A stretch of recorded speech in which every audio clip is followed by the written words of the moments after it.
بسم اللہ الرحمن الرحیم رب اشرح لی صدری ویسر لی امری واحلل عقدۃ من لسانی یفقہوا قولی۔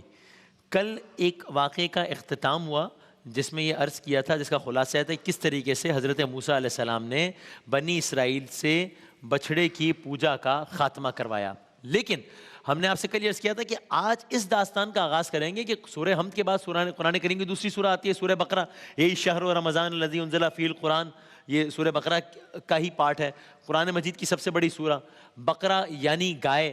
تو یہ اس کے پیچھے ایک واقعہ ہے، سورہ بقرہ کا نام بقرہ کیوں ہے، گائے کا کیا واقعہ ہے، یہ آپ کی خدمت میں آج عرض کریں گے۔ کل جو واقعہ سنایا، اگرچہ آپ نے وہ کسی وجہ سے مس بھی ہو گیا ہو، تو آج ہم بات اس انداز سے آگے بڑھائیں گے کہ آپ بے ربط فیل نہ کریں۔ بنی اسرائیل کے پاس، موسیٰ علیہ السلام کی قوم کے پاس بڑی دلیل یہ تھی کہ بھائی آس پاس کی بہت ساری اقوام بھی گائے کو پوجتی ہیں، تو گائے اس لیے ہمارے لیے بھی مقدس ہے۔ کل جو واقعہ سنایا تھا کہ بنی اسرائیل نے ایک بچھڑے کے انجام کو دیکھ کر گائے کو انہوں نے سجدہ کرنے اور گائے کو پوجنے سے تو باز آ گئے تھے وہ، لیکن اس کی محبت ان کے دلوں میں تھی اور اتنی زیادہ تھی کہ قرآن کے بقول ان کے دل اس کی محبت بچھڑے کی محبت میں شرابور اگر آگے بڑھ سکے، اور آگے بڑھتے ہوئے یعنی یہ کہا کہ حضرت موسیٰ علیہ السلام اس بات سے بخوبی واقف تھے۔ ایسے میں اللہ تعالیٰ نے ایک عظیم الشان تدبیر کی۔ کیا کیا؟ اب یہاں سے واقعے کا آغاز ہوتا ہے کہ بنی اسرائیل کے ایک بہت دولت مند شخص تھا بنی اسرائیل کا، ایک روز اس کی لاش ملی سر راہ۔ یہاں سے اس واقعے کا آغاز ہو رہا ہے۔ سورہ بقرہ کا نام بقرہ کیوں؟ بنی اسرائیل کا ایک شخص ہے، بہت دولت مند ہے، اچانک ایک روز اس کی لاش ملی سر راہ، قتل کر دیا گیا اس کو۔ ایک ہی وارث ہے اس شخص کا، وارث کون ہے؟ اس کا بھتیجا۔ اب اس شخص نے کیا کیا؟ یہ شخص روتا پیٹتا چلاتا بین کرتا موسیٰ علیہ السلام کی خدمت میں حاضر ہوا اور انصاف کا مطالبہ کرنے لگا کہ میرا یہ عزیز مار دیا گیا ہے، قتل کر دیا گیا ہے، دن دہاڑے قتل ہو گیا ہے، بے گناہ مارا گیا ہے، میرے ساتھ انصاف کیا جائے۔ انصاف کیسے ہو؟ کوئی گواہی نہیں ہے۔ انصاف کیسے ہو؟ رات کی تاریکی میں کسی نے اس کو قتل کر دیا ہے۔ ذرا کچھ تحقیقات ہوئی، تفتیش ہوئی، پوچھ گچھ ہوئی، آدمی کا ٹریک ریکارڈ بڑا اچھا معلوم ہوا کہ بڑا ایک شریف النفس آدمی تھا اور اس کی کوئی دشمنی بھی نہیں تھی۔ آدمی اگر کوئی اس طرح کا واقعہ تو ہم کہتے ہیں نا کہ بھائی کوئی دشمنی ہے، کوئی کیا ہے، کوئی دشمنی بھی نہیں ہے، آدمی بڑا شریف النفس ہے۔ معاملے کی مزید تحقیقات ہو رہی ہیں، ادھر معاملے کی تحقیقات ہو رہی ہیں، وہاں اس کا جو بھتیجا تھا، جو اکیلا وارث تھا، اس کا اصرار بڑھتا جا رہا ہے، اس کا واویلا بڑھتا جا رہا ہے۔ گویا وہ کہہ رہا ہو کہ بھائی اے موسیٰ علیہ السلام، آپ نبی ہیں، نبی کی موجودگی میں میرے ساتھ انصاف نہیں ہو رہا، میرے چچا کا قاتل نہیں پکڑا جا رہا۔ ایک صورتحال ڈیولپ ہو گئی، ورڈ سپریڈ ہونا شروع ہوا کہ بھئی اس طرح کی صورتحال ہو گئی ہے، اور یہ شخص ہے جو موسیٰ علیہ السلام سے مطالبہ کر رہے ہیں کہ معلوم کیجئے کس نے مار دیا، کیا ہوا۔ موسیٰ علیہ السلام اللہ سے گویا ہوئے، کلیم اللہ تھے، کلام کرتے تھے اللہ سے، اللہ تعالیٰ سے دعا کی، بار الہا میری قوم میں ایک مظلوم مارا گیا ہے، اس کے قاتل کا کسی کو نہیں پتا، کوئی ایسی صورت کر کے اس کے قاتل کی نشاندہی ہو جائے۔ کیسے ہو جائے؟ اس لیے کہ قتل کا تو کوئی گواہی نہیں تھا، یعنی اب یا تو قاتل خود آ کر بتایا کہ بھائی میں نے مارا ہے، یہ تو نہیں ہو رہا، مقتول زندہ ہو کر بتانے سے رہا کہ مجھے کس نے مارا ہے، یہ بھی نہیں ہو رہا، تو دونوں صورتیں ممکن نظر نہیں آ رہی۔ بس اللہ تعالیٰ کی جانب سے یہاں پر اس مقام پر ایک حکم نازل ہوتا ہے، اور وہ ایسا حکم ہے جو کہ اس داستان کو ایک نیا رخ دیتا ہے۔ وہ کیا؟ اللہ تعالیٰ کی طرف سے حکم نازل ہوا، بظاہر یہ جو حکم نازل ہو رہا ہے اس کا اس واقعے سے کوئی تعلق ہی نہیں ہے، ایسا لگ رہا ہے کہ اس کا اس سے کیا تعلق ہے، لیکن آگے تعلق بنے گا، آپ دیکھیے گا۔ وہ کیا ہوا؟ اللہ تعالیٰ نے حکم دیا کہ بنی اسرائیل ایک گائے ذبح کریں، گائے عربی میں بقرہ۔ اس واقعے کی بنیاد پر عرض کیا کہ سورہ کا نام سورہ بقرہ پڑا ہے۔ سب کیا ہوا؟ موسیٰ علیہ السلام نے اگلے روز سرداران بنی اسرائیل کو طلب کیا، سب آ جاؤ۔ اندازہ سب کو ہو گیا ہوگا کہ آج کل کی سب سے بڑی بریکنگ نیوز یہ ہے کہ ایک شخص کے قتل کا مسئلہ حل نہیں ہو رہا، وہ موسیٰ علیہ السلام کو اصرار کر رہا ہے۔ اب اگر موسیٰ علیہ السلام نے ہم سب کو بلایا تو اسی قتل سے متعلق کوئی پیش رفت ہوگی۔ ہو سکتا ہے انہوں نے سوچا ہو کہ موسیٰ علیہ السلام تحقیقات کے بعد کسی نتیجے پر پہنچ گئے، اب موسیٰ علیہ السلام اس مقدمے کا فیصلہ سنائیں گے کہ بھئی یہ قاتل ہے، یہ فیصلہ ہوا ہے۔ لیکن ہوا کیا؟ موسیٰ علیہ السلام نے سب کو طلب کیا، دیکھو یہ معمہ ہوا ہے، قاتل کا تاحال پتہ نہیں چلا۔ اللہ کا حکم آیا۔ کیا حکم آیا؟ موسیٰ علیہ السلام نے جب بتایا سب کی حیرت کی انتہا نہ رہی۔ کیوں؟ موسیٰ علیہ السلام نے کہا ایک کام کرو۔ کیا کریں؟ ہم کیا کریں؟ مقتول یہ ہے، قاتل کا پتہ نہیں ہے، وارث یہ ہے، نبی اللہ آپ ہیں، ہم نے کیا کرنا ہے اس میں؟ نہیں، تم ایک کام کرو۔ کیا؟ تم لوگ ایک گائے ذبح کرو۔ گائے ذبح کرو۔ اب یہ دو حوالوں سے حیران کن تھا ان کے لیے۔ اولاً تو یہ کہ وہ یہ سوچ رہے تھے کہ اس سب کا گائے ذبح کرنے سے، بلکہ اس سب کا ہم سے ہی تعلق کیا ہے، پھر اس سب کا گائے ذبح کرنے سے تعلق کیا ہے؟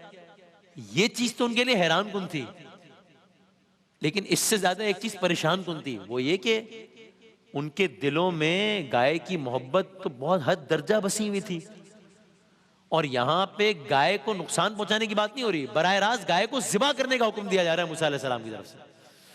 تو اب یہ ان کے لیے پریشان کن بات بھی ہے، ناقابل یقین بات ہے، یہ کیا؟ تو اب پہلا رد عمل کیا آیا بنی اسرائیل کے ان سرداران کی جانب سے؟ اچانک ان کے منہ سے جواب میں نکلا، نہیں، یعنی باقاعدہ کنورسیشن ہوئی، نہیں اے موسیٰ علیہ السلام، آپ شاید مذاق کر رہے ہیں، آپ شاید مذاق کر رہے ہیں۔ موسیٰ علیہ السلام نے فرمایا میں کیوں مذاق کرنے لگا؟ آگے کا اس قسم کا مذاق کرنا تو جاہلوں کا وتیرہ ہوتا ہے، اور میں کسی بھی قسم کی جہالت سے اللہ کی پناہ مانگتا ہوں، میں کیوں مذاق کرنے لگا؟ یہ اللہ کا حکم ہے۔ بنی اسرائیل نے کہا اچھا، یعنی پھر پوچھا یہ حکم آپ دے رہے ہیں، آپ کے رب نے دیا ہے؟ موسیٰ علیہ السلام نے فرمایا میرے رب نے میرے ذریعے تمہیں حکم دیا ہے۔ ایک عجیب و غریب صورتحال پیدا ہو گئی۔ گویا اب تک تو معمہ یہ تھا، سب سے بڑا سوال یہ تھا کہ قاتل کیسے پکڑا جائے، اب سب سے بڑا سوال یہ ہو گیا کہ گائے کو ذبح یہ کیا کریں، کیسے کیا جائے؟ اب ان کا ریاکشن، انہوں نے بہانے بازی شروع کر دی اپنے طور پہ۔ دیکھیں اے موسیٰ علیہ السلام، ہم اپنے رب کا حکم ہرگز نہیں ٹالیں گے، لیکن گائے تو بہت ساری ہوتی ہیں، اب یہ ہیلے بہانے سوالات، گائے تو بہت ساری ہوتی ہیں، الگ الگ رنگوں کی ہوتی ہیں، الگ الگ اقسام کی ہوتی ہیں، الگ الگ قد کاٹ کی ہوتی ہیں، الگ الگ ایج گروپس کی ہوتی ہیں، کچھ دودھ دیتی ہیں، کچھ کھیتوں میں ہل چلاتی ہیں، تو ہم کیا کریں؟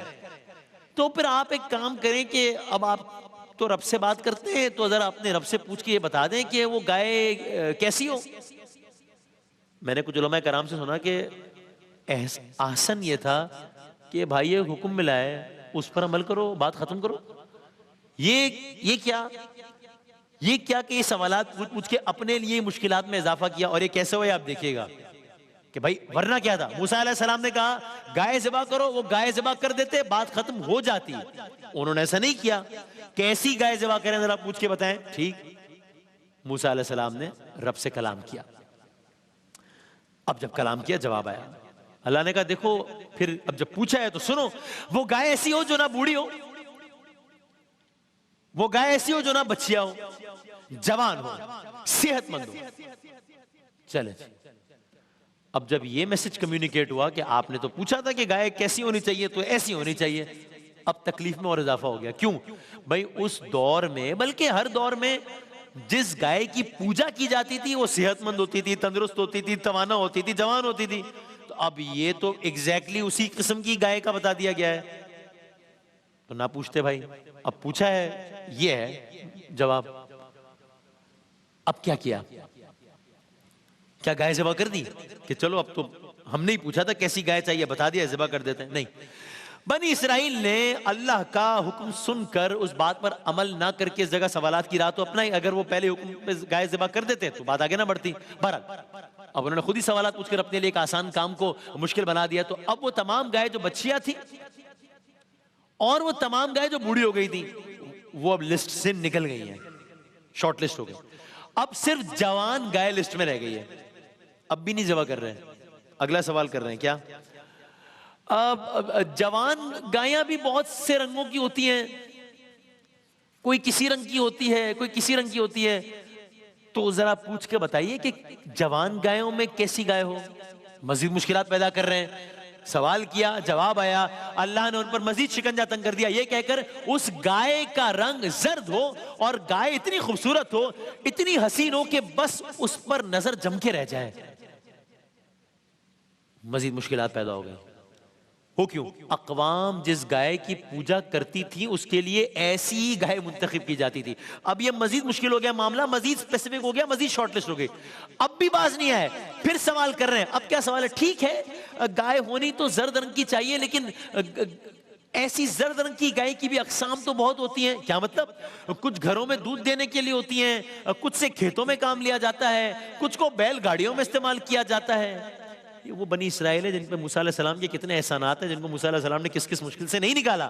آج ایک گائے ذبح کرنے پر یہ سوال پہ سوال، سوال پہ سوال کیے جا رہے ہیں اور اپنے لیے مشکلات کا سامان کیے جا رہے ہیں. یہ تیسرا سوال ہو، اس کا بھی جواب آیا، مزید گہرا تنگ ہوا. اب کیا جواب آیا؟ ٹھیک ہے سوال کیا، جواب لو. وہ گائے اب جاؤ، اب ایسی گائے تلاش کرو جو نہ کھیتوں میں کام کرتی ہو اور نہ اس کے ذریعے کنویں سے پانی نکالا جاتا ہو، یعنی وہ کوئی کام نہ کرتی ہو. اب تو معاملہ بالکل ہی بگڑ گیا ان کے لحاظ سے، بالکل ہی بگڑ گیا. چونکہ اب تو سیدھی سیدھی بات، اب منی بھائی وہ گائے جو کوئی بھی کام نہ کرتی ہو، یہ کون سی گائے ہوتی ہے جو کوئی بھی کام نہیں کرتی؟ مقدس گائے ہوتی ہے جو کوئی بھی کام نہیں کرتی. اس زمانے میں تو اس کو تو پوجا کرتے تھے، اسے کام تھوڑی کرواتے تھے. اب سوالات جوابات ختم ہو گئے، شاید اس لیے ختم ہو گئے کہ مزید سوالات کی گنجائش نہیں تھی. اب تو بات ہی ختم ہو گئی تھی ساری. اب اس پر عمل کرنے کا مرحلہ آ گیا. لیکن اب جب بات ایسی گائے پر آ گئی کہ جو کہ مقدس ترین تھی ان کے ہاں، تو اب انہوں نے اس پر عمل کیا ہے یا منع کیا؟ کلرز کریں گے انشاءاللہ.